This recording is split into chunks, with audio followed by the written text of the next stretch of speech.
Dans l'épisode précédent, nous avons découvert le parc naturel de Tongariro et les Putanjira Pinnacles, avant de nous rendre tout au sud de l'île du Nord. En faisant des recherches sur Internet, j'ai remarqué qu'il y avait une colonie d'otaries au Cap Palliser. Arrête-toi, il y en a là, juste là. Ce sont des otaries à fourrure. On les distingue des phoques grâce à leurs oreilles.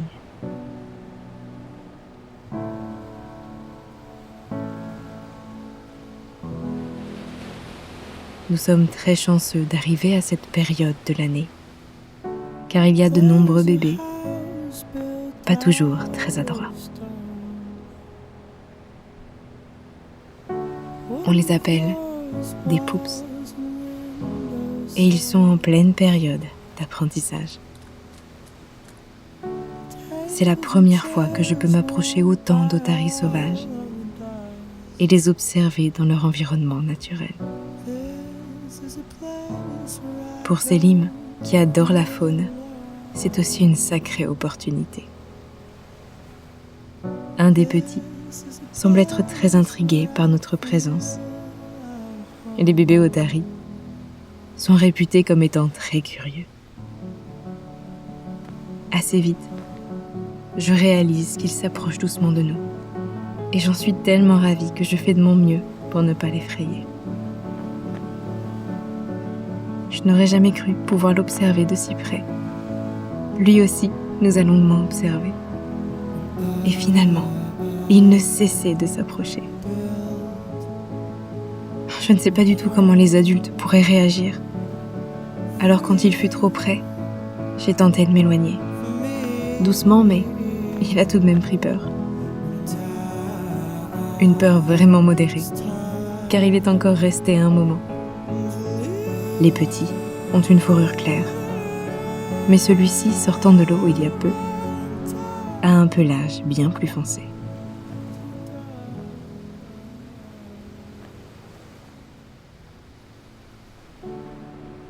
J'ai tellement aimé cette rencontre que j'ai eu du mal à m'éloigner. Mais Selim m'a rappelé qu'à un moment, il fallait partir.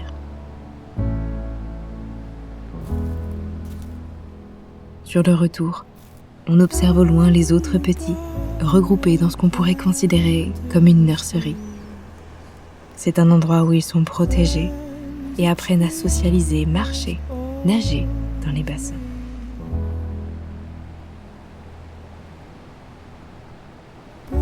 Au soleil couchant, la journée doucement se termine. Et il est temps pour nous de laisser les otaries se reposer.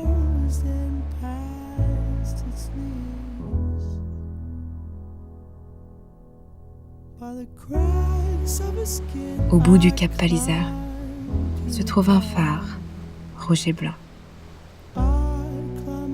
Nous décidons d'y monter en empruntant les 250 marches de son escalier. Ce phare aide les navires à se repérer quand ils naviguent dans les eaux du détroit de Cook. À l'époque, c'était une lampe à huile qui guidait les marins. L'huile utilisée était de l'huile de baleine. Heureusement, aujourd'hui, il fonctionne à l'électricité. Arrivé à son pied, on découvre un beau panorama sur la côte, qui a ici des airs d'Islande, avec ses falaises escarpées, son air salin et le bruit des vagues. Cet endroit est vite devenu un de mes favoris sur l'île du Nord. Il est assez reculé, les routes pour y accéder ne sont pas bonnes, alors il n'y a pas grand monde. Je comprends pourquoi les otaries y ont élu domicile. J'aurais bien fait de même. Dans la pénombre, on a trouvé un endroit où passer la nuit. Et je n'ai pas pensé qu'en laissant la porte ouverte et la lumière allumée, j'aurais droit à une chasse aux insectes. On s'est couché très satisfait de notre journée. et avons été gratifiés par de belles couleurs au réveil.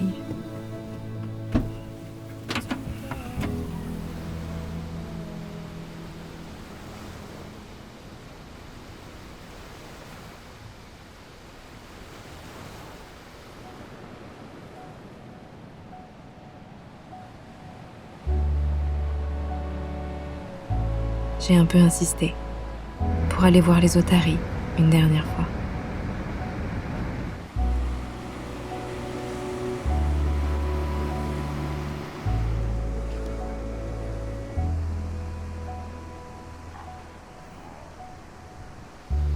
Et pouvoir simplement leur dire au revoir.